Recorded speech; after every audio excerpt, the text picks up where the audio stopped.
Assalamualaikum warahmatullahi wabarakatuh. For the first time, I would like to say thank you and I want to explain about Asmaul Husna pada mata pelajaran Akidah Akhlak yang mana ini mata pelajaran kelas 7 dan nanti akan ada 10 Asmaul Husna yang akan kita bahas. Oke, let's go. Yang pertama ini kita akan menjelaskan tentang pengertian Asmaul Husna. Nah, kata Asmaul Husna sendiri berasal dari bahasa Arab yang berarti nama-nama. Beberapa nama dan juga yang berarti nama yang baik dan yang indah gitu. Nah, sedangkan menurut istilah Asmaul Husna ini berarti nama-nama yang indah bagi Allah Subhanahu wa taala. Asmaul Husna Asmaul Husna hanya pantas dimiliki oleh Allah sesuai dengan kebesaran dan keagungannya. Walaupun kalau misal ada manusia yang mempunyai nama seperti Asmaul Husna pun itu hanyalah kesamaan nama saja gitu. Karena Asmaul Husna sendiri sifatnya nama Allah yang sempurna gitu. Sedangkan nama-nama tersebut dipakai manusia yang kadang diawali dengan Abdul, itu tujuannya adalah untuk harapan dapat meneladani atau memiliki akhlak sebagaimana artinya gitu. Misalnya Abdul Rahman, misalnya Abdul Latif gitu. Jadi hanya harapan untuk memiliki akhlak yang sama dengan arti dari Asmaul Husna, bukan murni Asmaul Husna nama yang dimiliki manusia, akan tetapi Asmaul Husna nama yang dimiliki oleh Allah Subhanahu wa taala.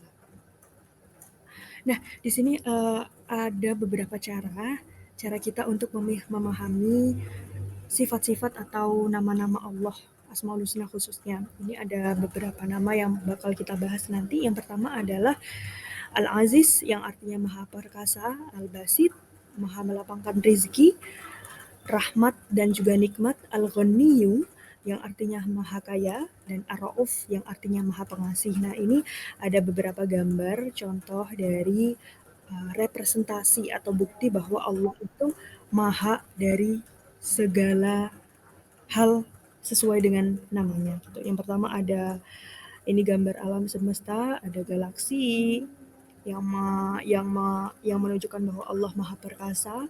Yang ini Al-Adil atau Al-Adlu yang menunjukkan bahwa Allah itu Maha Adil, seimbang gitu.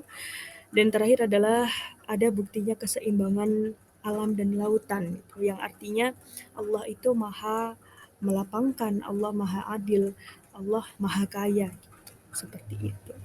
Oke, next.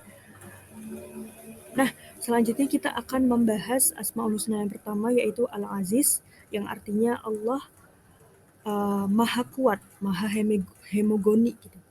Hegemoni, Maha Tinggi, Maha Mengendalikan gitu. Dan juga biasa dikenal dengan Maha Perkasa. Ini menunjukkan bahwa keperkasaan Allah itu tidak dapat diukur.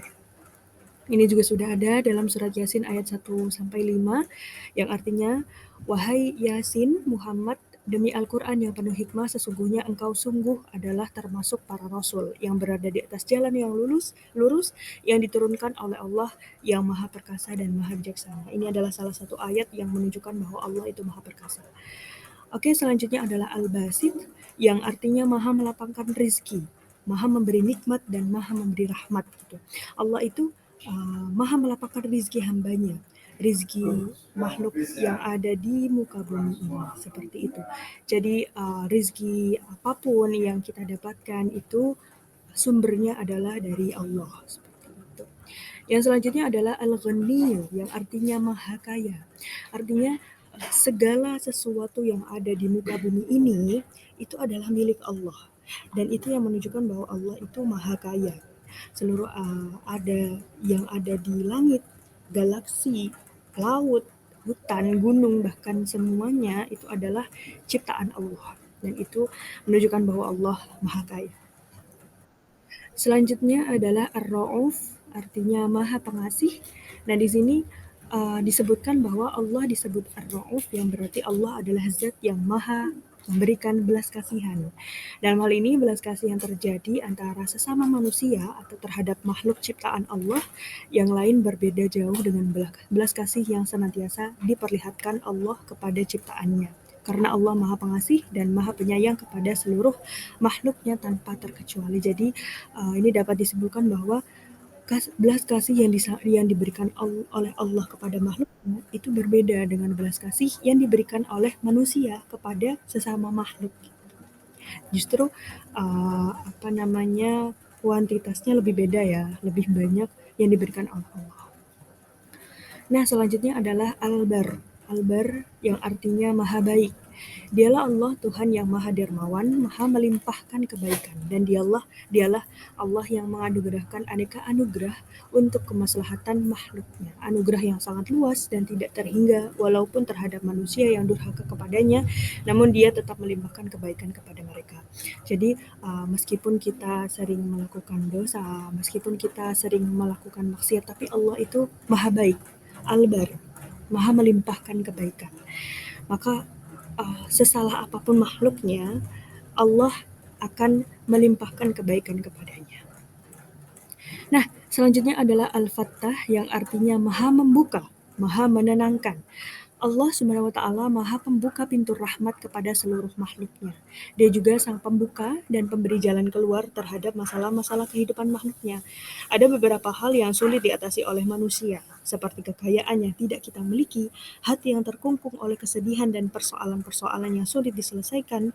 Nah, Allah di sini memiliki sifat Al-Fattah, memiliki nama Al-Fattah yang maha membuka semuanya. Jadi Allah membuka jalan keluar dari seluruh masalah yang dihadapi oleh makhluknya, dan juga membuka jalan bagi manusia supaya dia itu tetap dekat dan menggali karunia atau rahmat atau taufik dan juga hidayah kepada Allah.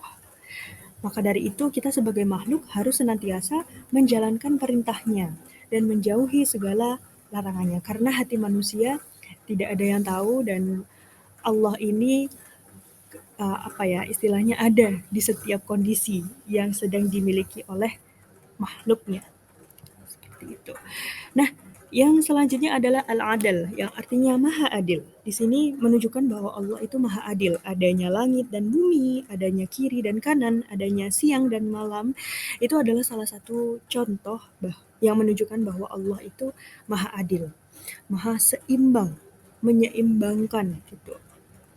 Dan kita juga harus memiliki sifat adil kepada sesama manusia, tidak boleh berpilih kasih ataupun berbuat berbeda gitu. Seperti itu. Karena Allah sendiri maha adil, maka kita sebagai makhluk juga harus adil. Nah, selanjutnya adalah Al-Hayyu, yang artinya maha hidup. Hidup Allah Subhanahu wa Ta'ala tidak sama dengan makhluk-makhluknya. Kalau segala makhluk hidup yang Allah ciptakan itu memerlukan antara satu yang lainnya. Contohnya adalah manusia. Manusia adalah makhluk sosial, makhluk yang membutuhkan bantuan dari orang lain gitu. Tapi Allah di sini maha hidup sendiri gitu. Tidak ada yang bisa menandingi. Pun kalau misal Allah hidup sendiri pun dia mampu untuk mencukupi gitu, karena sejatinya Allah adalah esa, adalah satu, tidak bertumpu kepada makhluk lain, seperti itu. Selanjutnya adalah Al-Qayyum, yang artinya maha berdiri sendiri. Nah, ini nyambung dengan arti dari Al-Hayyu, yang maha hidup. Di sini yang menunjukkan bahwa Allah maha berdiri sendiri, Allah maha mengurusi makhluknya adalah ketika kita sebagai manusia mendapati segala kerusakan yang ada di muka bumi, Allah maha mengembalikan apa yang ada gitu, yang Allah kehendaki. Misalnya, pun kalau misal kita menebang pohon, Allah juga akan menumbuhkan pohon itu kembali gitu. Pun kalau misal kita kekurangan air pada saat musim kemarau, itu ada musim hujan yang mana air itu akan kembali lagi. Nah, ini salah satu bentuk yang menunjukkan bahwa Allah itu maha berdiri sendiri, Allah maha mengurusi makhluknya. Oke, selanjutnya adalah Al-Latif atau Maha Lembut. Nah, secara istilah Allah memiliki cinta kasih yang sangat halus pada pemberian rizki dan nikmat kepada hambanya atau dalam melaksanakan hukum-hukum dalam keadilan. Ini juga sesuai dengan firman Allah, Quran Surat As-Su'ara ayat 19, yang menunjukkan bahwa Allah maha lembut terhadap hambanya, dia memberi rizki kepada yang dia kehendaki, dan dialah yang maha kuat lagi maha perkasa. Dan ini juga mengajarkan kita untuk bersikap lembut kepada sesama manusia, menebarkan cinta kasih, dan juga kepada makhluk Allah yang lain, kepada tumbuhan, kepada hewan juga kita juga harus meneladani sifat-sifat Allah tersebut. Sifat-sifat Allah tersebut dapat kita miliki dan dengan kunci dengan kunci satu, yaitu kita harus memiliki iman yang kuat. Iman adalah mengerjakan segala perintahnya dan juga menjauhi segala larangannya. Mungkin itu aja yang bisa saya sampaikan di materi Asmaul Husna. Ada 10 Asmaul Husna yang sudah kita pelajari. Semoga itu bisa bermanfaat untuk kehidupan kita selanjutnya. Dan semoga kita bisa tetap mengamalkan isi-isi dan juga arti-arti dari nama-nama Allah yang baik. Sekian, terima kasih. Wassalamualaikum warahmatullahi wabarakatuh.